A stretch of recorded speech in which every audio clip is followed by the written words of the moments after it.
and we're now joined by Tyler Kepner of The Athletic. Kepner serves as a senior writer there, covering Major League Baseball. Previously worked at the New York Post, covering the Mets and the Yankees there. Tyler, hope you're doing well. Welcome to the show, and thanks for being here. Yeah, you're welcome. Thanks for having me. It was the New York Times, not the New York Post. Although that's my fault. I'm sorry. Yeah. No, that's all right.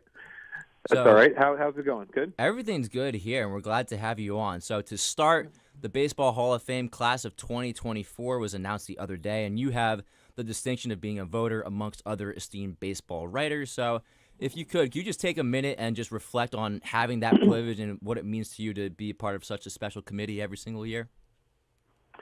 Yeah, it's a real it is a real honor and privilege. The Hall of Fame has asked the baseball writers to do that for the entirety of its existence, and it's an honor to take them up on that offer. I couldn't for many years cast a ballot because the New York Times had a policy against it, but The Athletic does not, so that's great, and I was able to actually participate this year, and I voted for 10. That's the maximum you can vote for. I feel like a lot of times, if we were to redo the entire process, maybe it would be like, all right, just vote up or down on each guy the first year they come on the ballot, and then that's it. But like the way it's structured now, like the way it's always been structured, you have 10 years on the ballot, so some people wait to check a box, and some people have to gain momentum, so you end up voting for a lot of guys year after year. But I voted for 10. I think there's 10 Hall of Famers on this ballot, or at least there's 10 people who deserve to stay in the conversation. So was happy for Mauer and Helton and Beltre for sure, and felt bad for Billy Wagner, but it seems pretty clear he'll get it next year. Tyler, I read your article where you explained your ballot, and I really was struck kind of towards the end when you were explaining certain key factors, specifically relating to PED usage and your hardline stance on that. And I'm curious now, with the rules that were put in place back in 2016, with kind of now a younger voting class emerging every single year, what do you think the shift in PED stances is going to be going forward, especially when we have new classes coming in the next couple years? Well, that's an interesting question and something to think about, because voting and voting does evolve, and attitudes do evolve over time. I think, though, that when you get this ballot and the Hall of Fame asks you specifically to consider integrity, character, and sportsmanship, then it's your responsibility to try as best you can to evaluate that. And to me, the only real standard that baseball gave was when they put in testing and a penalty program. Before that, it was very murky. It was something might have been illegal, but baseball didn't test for it. Millions of dollars online. There's a lot of thorny issues before then. So I put my line of demarcation is when baseball put in penalties and testing. And so, to me, if you have it on your record that you were not allowed to play at some point because you took PEDs and you cheated, then I can't vote for you. As long as they ask you to do that, I can't vote for you. So to me, that eliminated Alex Rodriguez and Manny Ramirez, who are two of the all-time greats, but they don't pass that character, integrity, sportsmanship aspect that the Hall does require you to, or ask you to consider. Well, Tyler, I just want to say I agree with you in that sentiment. I think, just talking about guys like Barry Bonds, I don't think they should be in there because of, as you said, kind of the sportsmanship issue or lack thereof with taking PEDs and steroids. But what I want to ask you is a lot of former Mets players, as a Mets fan myself, in this year's voting for 2024, Carlos Beltran, David Wright, Bartolo Colon, Jose Reyes. What do you think are the chances that at least one of them will make the Hall of Fame? Obviously not this year, but in future years. Yeah, I mentioned, you mentioned some of those guys, Beltran and Wright. I voted for Wright and not for Beltran, and it's not because I think Wright is a better candidate. It's just because he only had 10 spots, and I really wanted to make sure that David Wright continued to be considered. It's not like he deserves to get at least 5%. It's more like I feel like he needs more time on the ballot to properly place him in context as we get more and more players who had sort of a short peak, let's say. I think it's easy to just dismiss David Wright by saying, well, he got hurt and therefore he didn't play long enough. But he did set the career franchise record for the Mets for hits. So he played long enough to do that. Now, that's a team that's been around over 60 years.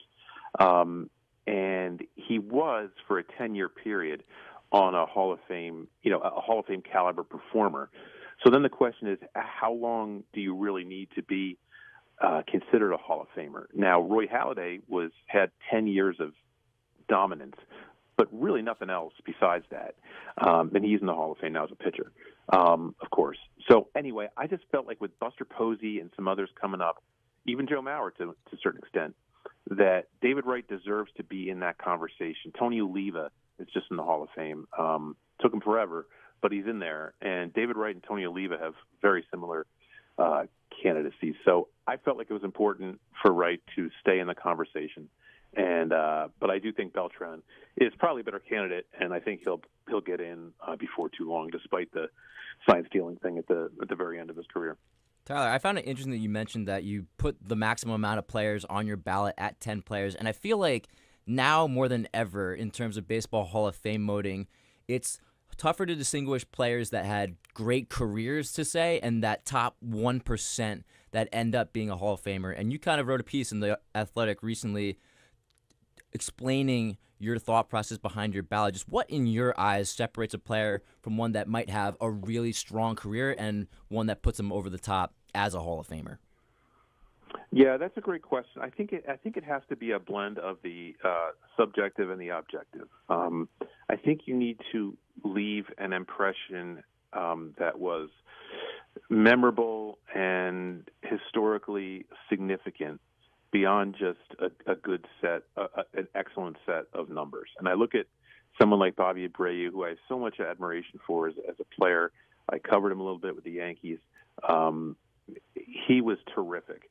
But I don't think that he quite passes that test in terms of impact and in terms of importance to the historical story of baseball. I think you need to have something, like I said, beyond the numbers. Like Joe Mauer, right? Like Joe Mauer had kind of an imperfect career. He wasn't able to stay behind the plate. They never won in the postseason. He never had much power outside of that 1 year. But his story is more compelling, the sense that the fact that he was the number one overall pick from a high school in St. Paul. He played his entire career in Minnesota, won an MVP, bridged the two stadiums there. That sort of storytelling is, to me, important. What you're known for beyond just your stats, and that matters to me. So I feel like, like Andy Pettitte, maybe, like he has a really good story. Like he was on your TV all the time in the postseason for a long time, and he generally pitched really well in those moments. And he had 250 wins, so someone like that, I think, should make it. Whereas another guy whose stats whose WAR might be better, doesn't quite measure up. I want to bring this a little bit bigger in terms of journalism itself. I'm aspiring to be a journalist like yourself, and I'm really struck by the mass layoffs and the shutting down of things like the New York Times sports section, the Sports Illustrated mass layoffs.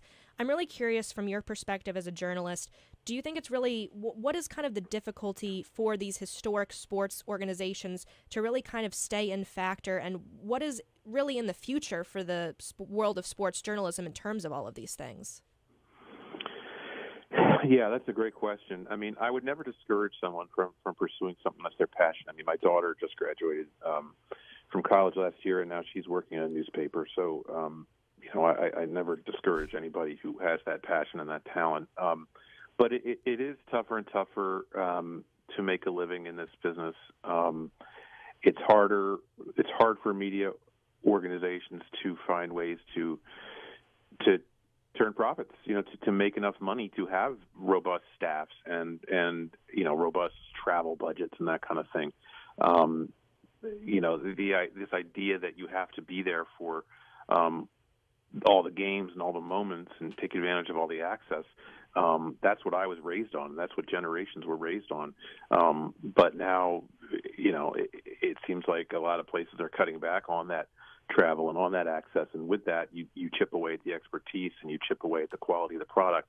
And then you chip away at the profitability ultimately. So it's really tough. I'm grateful to have a job, being at the New York Times for so long, and then they cut their sports department, and everyone in the department stayed employed, but they didn't stay in their same jobs. I switched over to The Athletic because I had to write baseball. It's kind of what I was born to do.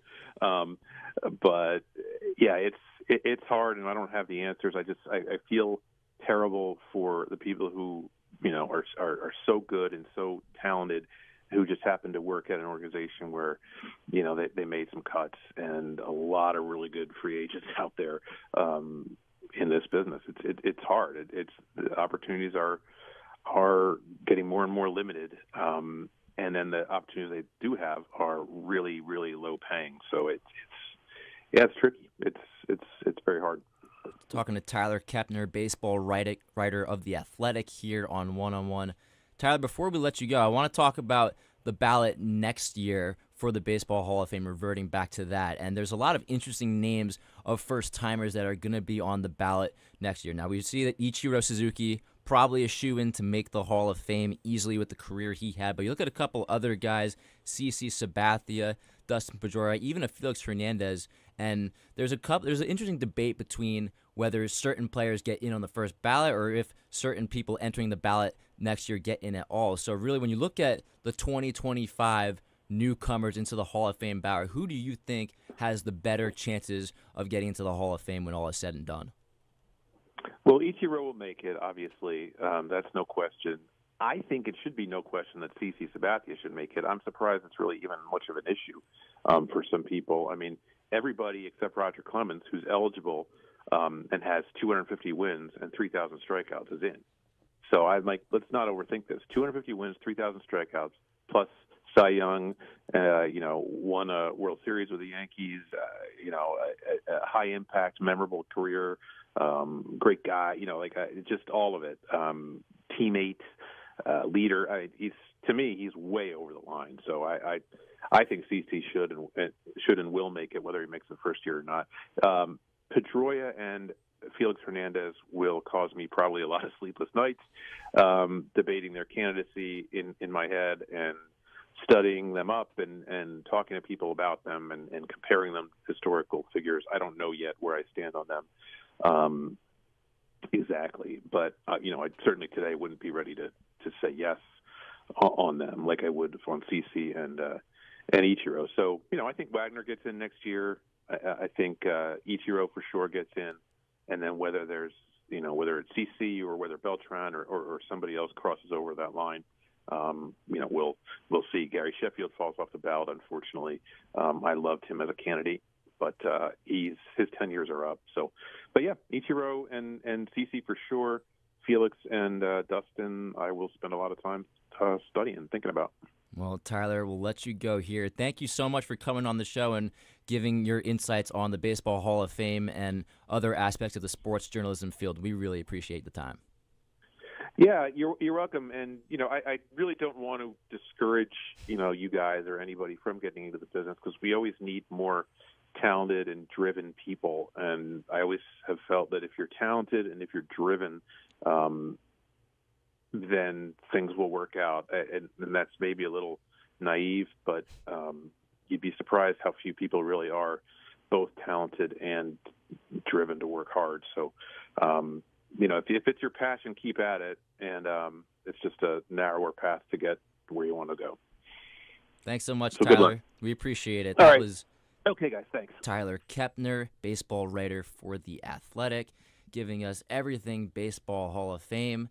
really nice conversation to get his kind of insights on the Baseball Hall of Fame and the voting process, because there's a lot more interesting discussions to be had now, like we were saying. So I really enjoyed that conversation and getting it from a writer and a voter's perspective as well. It was good, too, to hear the other side of the PED argument that we kind of went at a little bit back and forth earlier, where we obviously took a little bit of a different stance than him. But it's nice to hear from a guy that's had some establishment in the sports writing world to hear his kind of thoughts on it as well. Well, I liked his stance and it made sense, where if you were told at a certain point you can't play because you did PED, served a suspension, then he can't vote them in. I kind of can accept that a little more than a Barry Bonds or a Sammy Sosa, who weren't suspended for PEDs, not getting in. But really interesting to talk to him, and a great conversation as well.